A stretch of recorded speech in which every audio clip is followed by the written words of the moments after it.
All right. Well, I've got a much more serious, heartfelt, and important story today.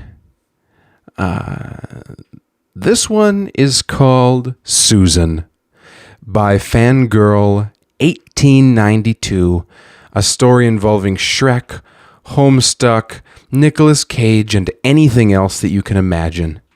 And it's a beautiful, deep, devastatingly passionate love story, and I hope you enjoy. I was 14 years old at the time. My jiggly friend Susan was on the couch.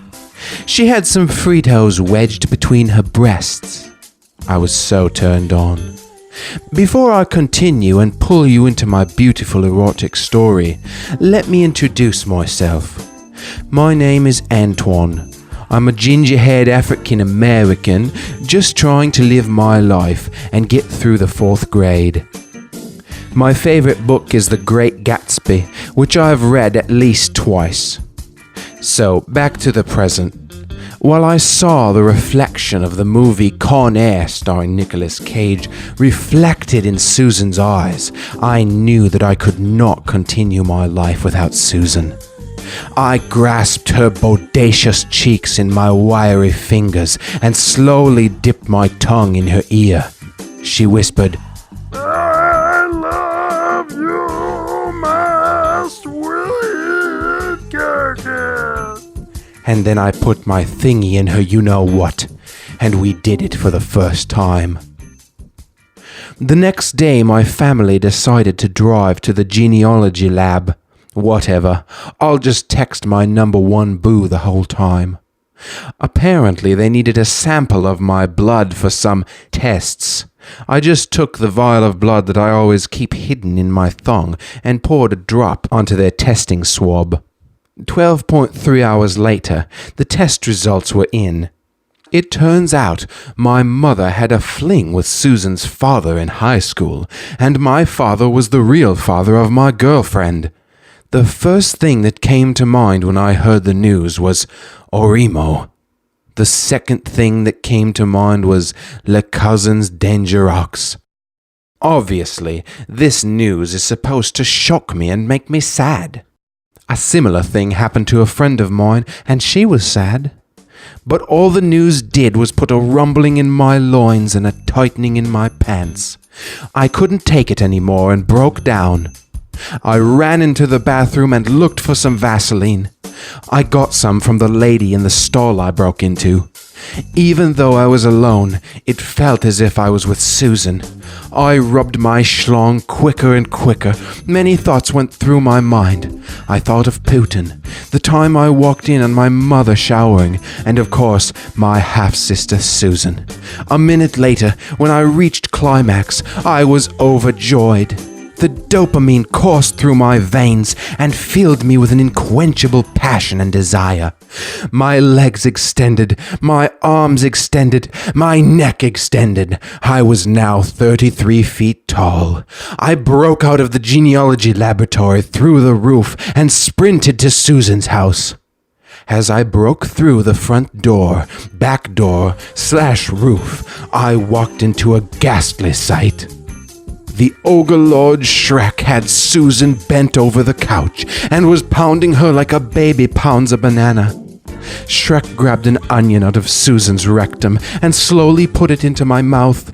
I'm crying a little bit, only because of the onion, and whispered into my ear, "It's all ogre now."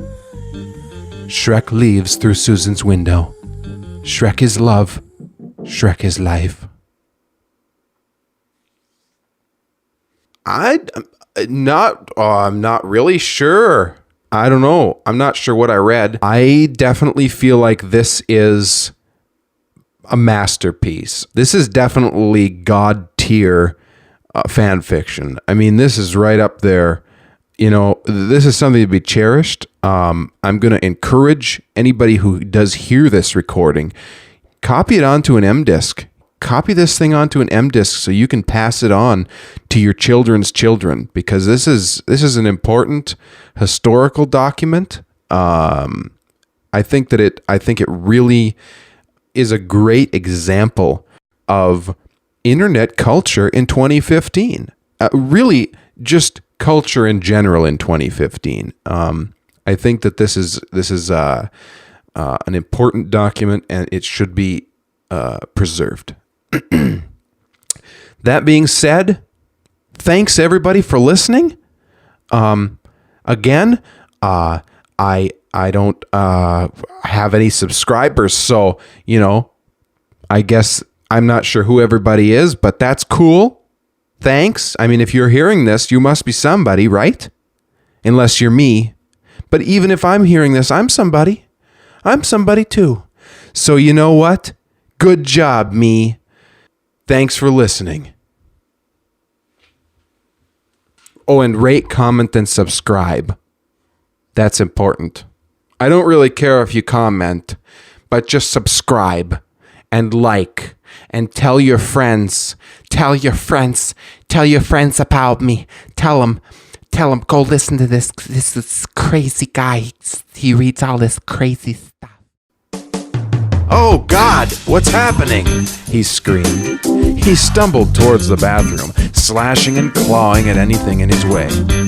Donald Trump had to pee, and he had no idea if he could reach the golden throne in time. Donald stumbled once again. However, this time, he fell. His bladder had already begun to fill rapidly, and the fall had made the burning sensation even worse. He had to pee. He had to make it. Help! He screamed. Someone help me! Footsteps could be heard outside of his room,